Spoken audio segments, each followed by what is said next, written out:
Bulletin में सबसे पहले आपको बता दें, आरबीआई ने टाटा सन्स को अपर लेयर एनबीएफसी घोषित किया है। आरबीआई ने अपर लेयर एनबीएफसीज की लिस्ट जारी की है, जिसमें टाटा सन्स समेत 17 कंपनियां शामिल है। इस बड़ी खबर पर ज्यादा जानकारी के लिए मेरे साथ जुड़ी है ऋतु सिंह।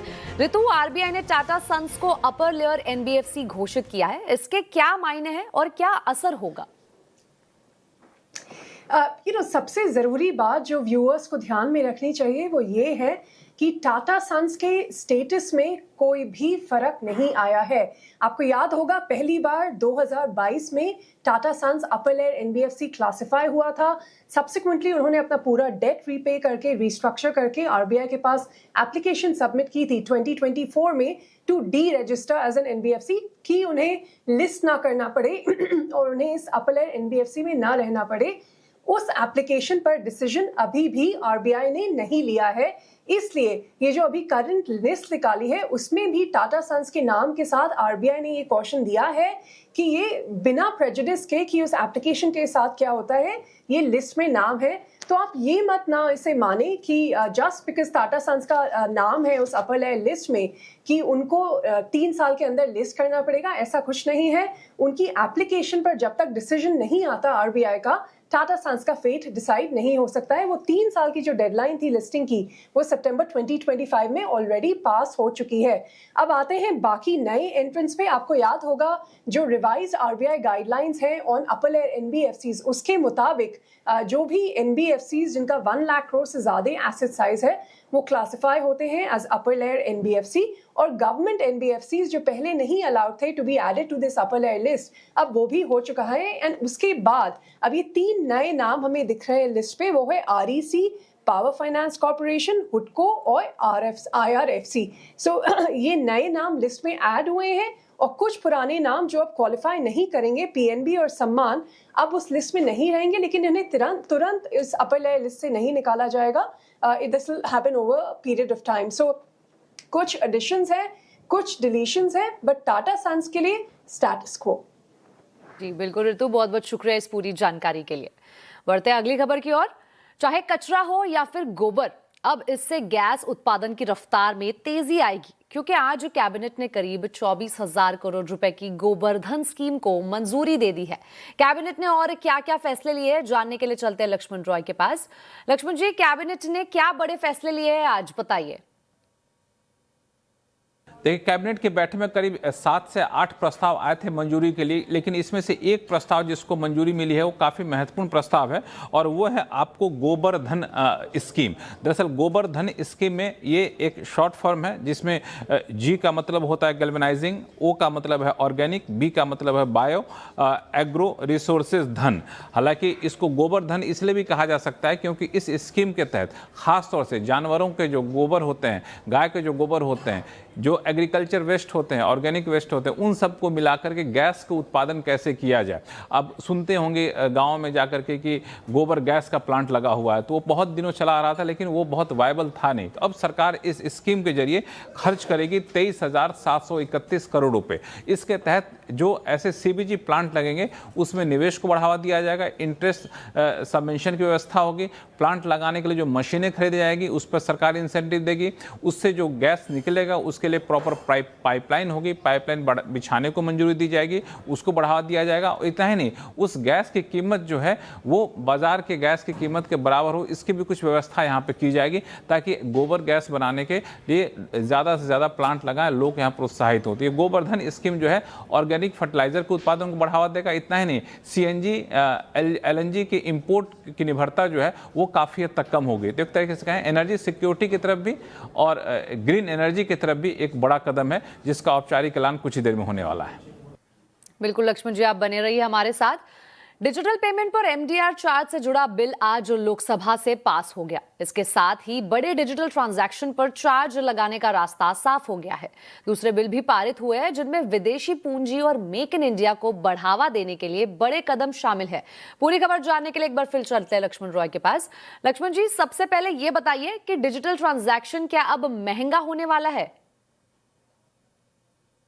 देखिए, मुझे लगता है कि ये कहना है कि हर डिजिटल ट्रांजैक्शन महंगा होगा, शायद ऐसा सही नहीं होगा, क्योंकि बिल तो पास हो गया है और इस बिल के जरिए डिजिटल ट्रांजैक्शन पर चार्ज लगाने का रास्ता भी साफ हो गया। रास्ता इसलिए साफ हुआ है कि जिस सेटलमेंट एक्ट में संशोधन किया गया है उसके तहत अब ये प्रावधान किया गया है कि कौन कौन से डिजिटल ट्रांजैक्शन पर कोई चार्जेस नहीं लगेगा, उसकी सरकार एक लिस्ट जारी करेगी। उसके अलावा जितने भी ट्रांजैक्शन होंगे उस पर टैक्स लगाने का अधिकार मिल जाएगा। अब इसके बाद क्या होगा कि अभी लोकसभा से इस बिल को पारित किया गया है, उसके बाद संसद से पारित होने के बाद फिर राष्ट्रपति के अनुमोदन के बाद पहले इनकम टैक्स डिपार्टमेंट, फिर रिजर्व बैंक, फिर एनपीसीआई एक अलग अलग नोटिफिकेशन जारी करेंगे, गाइडलाइन जारी किया जाएगा और फिर ये बताया जाए कि ये ट्रांजैक्शन है जिस पे आप डिजिटल ट्रांजैक्शन पे चार्जेस नहीं ले सकते हैं। तो ये समझा जा रहा है, अब तक जो चर्चा हुई है वित्त मंत्रालय के अधीन, कि जो छोटे छोटे ट्रांजैक्शन है उसको शायद इससे बाहर रखा जाएगा। जो बड़े ट्रांजैक्शन है उस पर एमडीआर चार्जेस या दूसरे चार्जेस लगाने का प्रावधान किया जा सकता है। उसमें भी मुश्किल से कह सकते हैं कि 100 रुपये आप खर्च कर रहे हैं, डिजिटल ट्रांजैक्शन कर रहे हैं, तो 25 पैसे से लेकर 30 पैसे का इस पर चार्ज लगाए, इस तरह कुछ प्रावधान किया जा सकता है। मिसाल के तौर पर 10,000 रुपये आप डिजिटल यूपीआई पेमेंट कर रहे होते हैं तो 25 रुपये आपके ऊपर ये चार्ज लग करके आए। ये चर्चा के दौरान एक विकल्प के तौर पर सामने आया। हालांकि अंतिम नोटिफिकेशन आने के बाद ये तस्वीर ज्यादा साफ होगी, लेकिन हाँ, बड़े बड़े ट्रांजैक्शन पर चार्ज लगाने का रास्ता साफ हो गया है। चाहे आप यूपीआई के जरिए ट्रांजैक्शन कर रहे हो या रुपए कार्ड के जरिए ट्रांजैक्शन कर रहे हो, तो ये अब साफ हो गया। पहले सिर्फ B2B में ये ट्रांजैक्शन चार्ज लगाने की इजाजत थी। साथ ही लक्ष्मण जी, लोकसभा में जो बिल पारित हुआ है उससे इसके अलावा और क्या-क्या अहम प्रावधान है?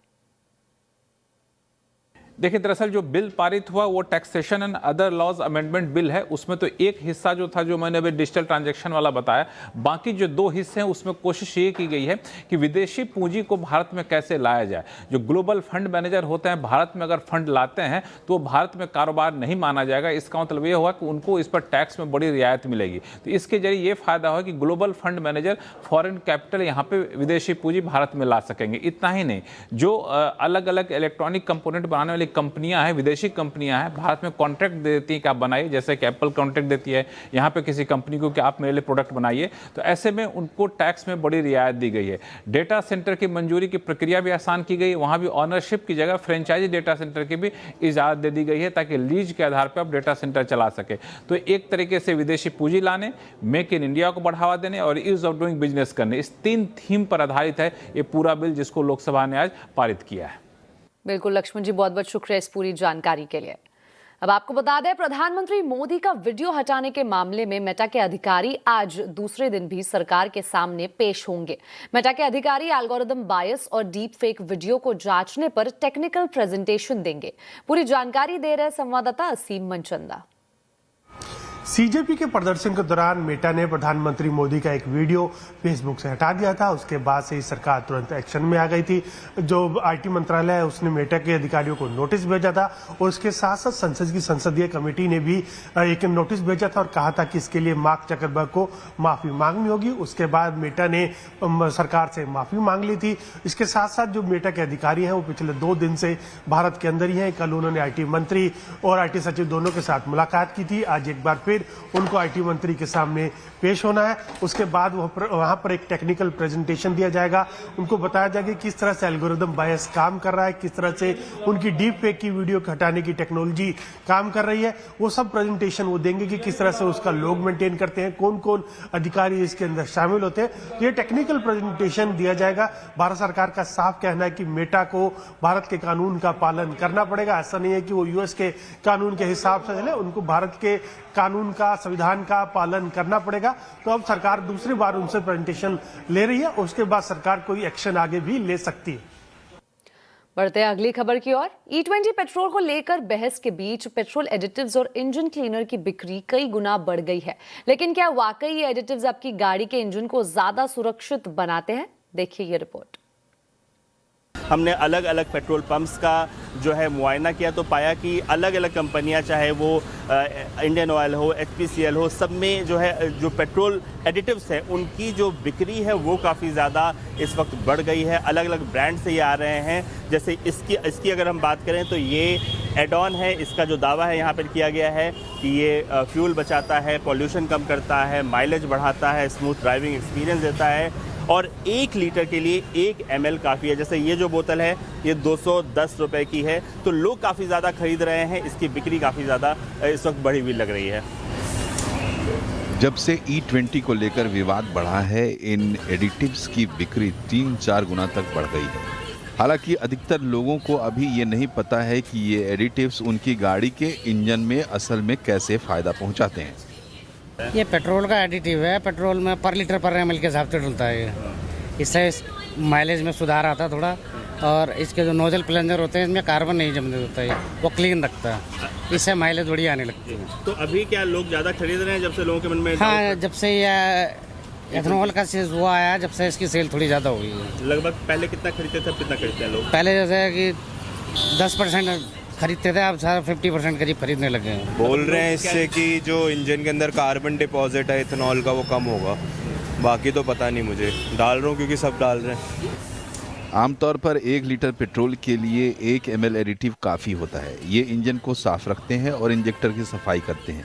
लेकिन क्या E20 पेट्रोल के लिए ख़ास तौर पर एडिटिव्स अच्छे हो सकते हैं? एक्सपर्ट्स का कहना है कि हाँ, लेकिन तभी जब आपकी गाड़ी पुरानी हो। ये जो गाड़ियाँ हैं बिलो BS3 उनके लिए ज़्यादा रिकमेंड किया जाता है। बाकी जो हमारी यूरो 6 जो है BS6 जो गाड़ियाँ हैं उनके लिए आपको कोई ऐसी आपत्ति नहीं है, और BS4 भी जो हैं वो भी खूब आराम से चलती हैं, कोई प्रॉब्लम नहीं आती। बाकी इससे एडिटिव डालने से आपकी जो मेंटेनेंस है वो थोड़ी सी इन कंट्रोल रहती है। बाजार में एड ऑन के अलावा कई एडिटिव ब्रांड्स पॉपुलर हो रहे हैं, जैसे एडल्यूब, इफ्टेक्स और लिक्वी मॉली। इंजन पर इथेनॉल के असर को ये कितना कम करते हैं, इस पर अभी रिसर्च बाकी है, लेकिन चिंताओं की वजह से इनकी बिक्री तो बढ़ ही गई है। रोहन सिंह, दिल्ली। सरकार ने अब विदेशी ब्यूटी प्रोडक्ट्स पर निगरानी बढ़ा दी है। CDSCO यानी central drugs standard control organisation के मुताबिक कुछ इंपोर्टेड ब्यूटी प्रोडक्ट्स बिना वैध इंपोर्ट रजिस्ट्रेशन सर्टिफिकेट के भारतीय बाजार में बेचे जा रहे हैं, जो कॉस्मेटिक्स रूल्स 2020 के तहत नियमों का उल्लंघन है। ऐसे प्रोडक्ट्स की वैधता और निगरानी को लेकर सरकार ने सख्ती बढ़ा दी है। क्या है ये पूरा मामला, बता रही है दीपाली नंदा। देखिए, भारतीय बाज़ार की बात करें तो इंपोर्टेड ब्यूटी प्रोडक्ट्स का क्रेज़ काफ़ी तेज़ी से बढ़ रहा है। और अगर इंपोर्टेड ब्यूटी प्रोडक्ट्स की बात की जाए, चाहे वो कोरियन स्किन केयर हो या फिर दूसरे प्रोडक्ट्स हो, काफ़ी तेज़ी से अपनी पकड़ मजबूत कर रहे हैं इंडियन मार्केट में। लेकिन इस सबके बीच में CDSCO ने एक संज्ञान लेते हुए चिंता जाहिर की है, और चिंता ये जाहिर की गई है कि रेगुलेटर का ये मानना है कि इंडियन मार्केट में कुछ ऐसे इंपोर्टेड ब्यूटी प्रोडक्ट्स हैं जो कि बिना इंपोर्ट रजिस्ट्रेशन लाइसेंस के बिक रहे हैं, यानी कि वो प्रोडक्ट सुरक्षित है या नहीं, इसकी कोई गारंटी नहीं है।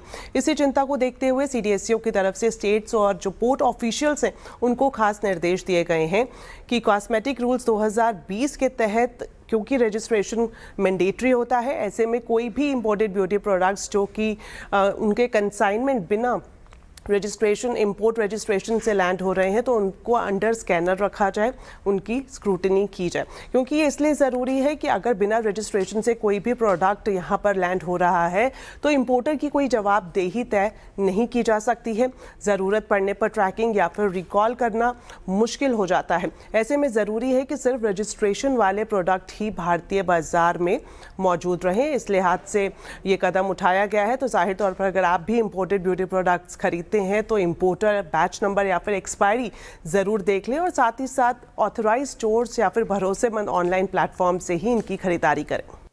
दवा मंजूरी के लिए फर्जी या भ्रामक डेटा देने वाली कंपनियों पर सरकार ने सख्त रुख अपनाया है। अब सिर्फ उनका लाइसेंस ही रद्द नहीं होगा, बल्कि भविष्य में नई दवा मंजूरी के आवेदन पर भी रोक लग जाएगी। पूरी डिटेल बता रही है दीपाली नंदा।